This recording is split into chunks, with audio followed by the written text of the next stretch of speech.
the middle part of my career was about winning, was about that tiny fraction of a second that can make the difference between winning and losing, and how every day you need to show up, turn up, and talk about incremental gains, and that 1% that's going to make the difference, and how hard you can work in that moment, and how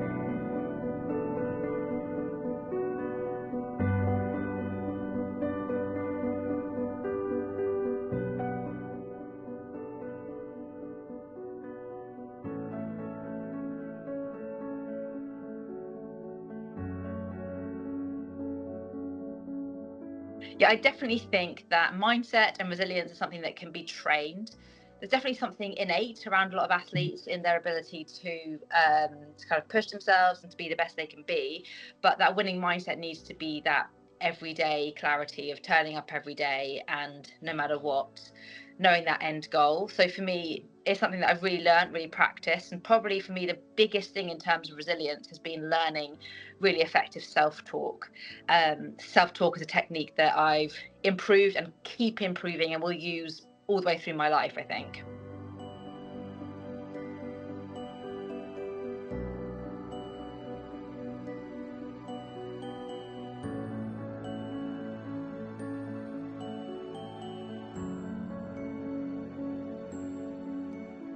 I think it's really interesting because when I was in my 20s and when I won in London and in Rio, I definitely wasn't about breaking the mold. I wasn't interested in doing anything differently. I was really towing the line and doing what I was told. And it felt like this magical formula, this really safe space that if I did what I was told, I could win gold medals.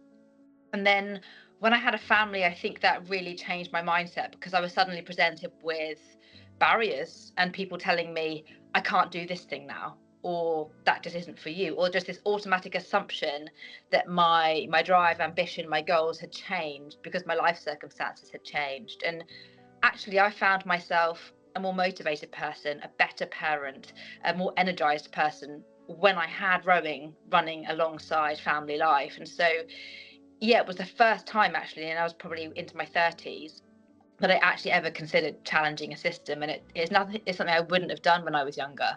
And I think I remember looking at my little girl, Bo, and thinking, what could I physically do to show you that you can go out and do whatever you want to do? And what can I go and show other mums, other parents? And I never expected to make it to 2 more Olympic Games, but the process of trying to get there, I wanted to be enough to lay down the paving stones for the next woman who wanted to try and do the same.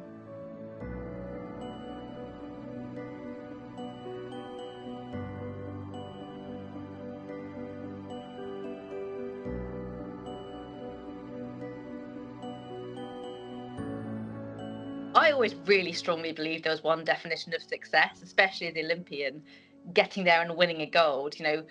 What other kind of tangible moment could there be that defines your success? But now I look at success through the eyes of my kids, really, and success can mean so many different things to different people.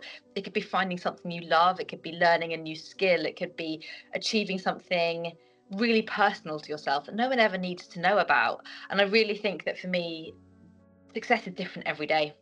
Success changes every day, and what it looks like and how I feel about success. For me, often actually achieving that moment that I had worked for never felt quite as exciting as getting there, as that journey. And it's really cliche, but the journey for me is something that I look back and consider myself so lucky to have experienced, so lucky to have been part of, almost eclipsing that one moment where you get to cross the line first.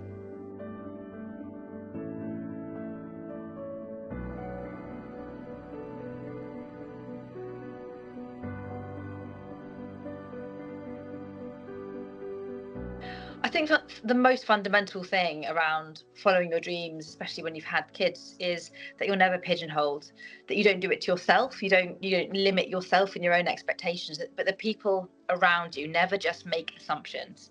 I really believe that choice is so freeing. Not everyone will choose to go back to sport, not everyone will choose to go back to work or back to their hobbies. Not everyone should choose to, but having the choice is really different. Having the choice is the difference between you feeling like you're stuck or like you don't have options, or the difference between feeling like, yeah, I can choose now to run things alongside parenthood, to not lose sight of who I am alongside being a parent. And I really firmly believe that that makes a better parent. It makes a well-rounded child. It makes a happy family life. And so choice and never being told you just can't is really important.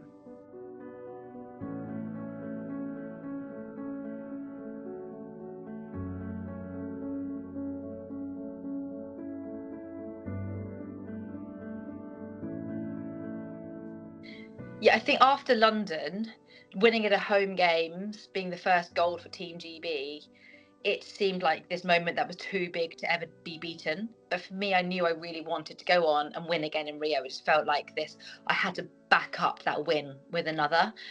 But that meant 4 years stretching out ahead of us, where we'd gone from underdogs to having the targets on our backs. You can only win quietly once. And so the pressure was going to be huge over the next 4 years. So dealing with pressure, dealing with trying, the whole world watching and waiting and trying to beat us, and having to find new ways of winning. So we worked with the team around us. We worked with psychologists, nutritionists, scientists, weights coaches, using the team and utilizing the people around us far more than we did in the 4 years before us. And I think really understanding the relationships that we have around us, so that 4 years later we showed up in Rio, and when we sat on the start line, we knew there was nothing else we could have done. We had left no stone unturned.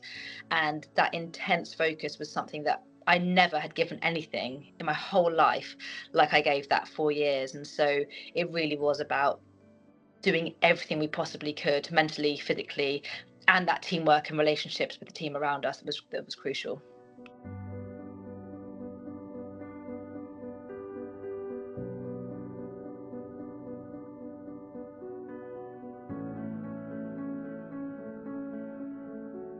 Yeah, 4 years is a really long time. And I think lots of people look at Olympians and they assume that they're always motivated and they're always excited for their goal. But the reality is they're really not. And there are so many days where you wake up and you can't face training that day. Your hands have got blood blisters, your body's aching, and you've got 3 long sessions to get through that day.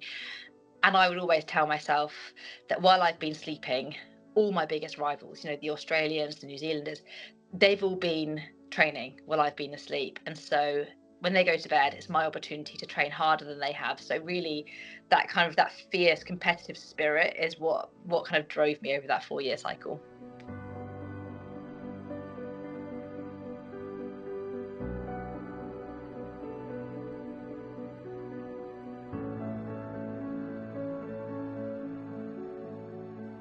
I think my career has spanned a lot of different things. The way I got into rowing was very unique, and it was all about taking chances, taking opportunities.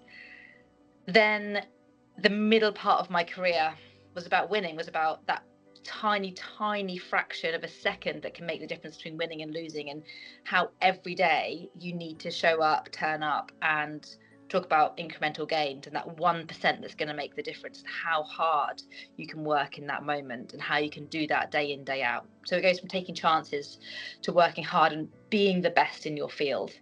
And then finally, there's the thought that there's another way of doing it. There's exciting kind of challenging a system and doing it a different way. So I think my journey tells a story of starting something, being excited by it, learning to be the best in it, and then challenging the system.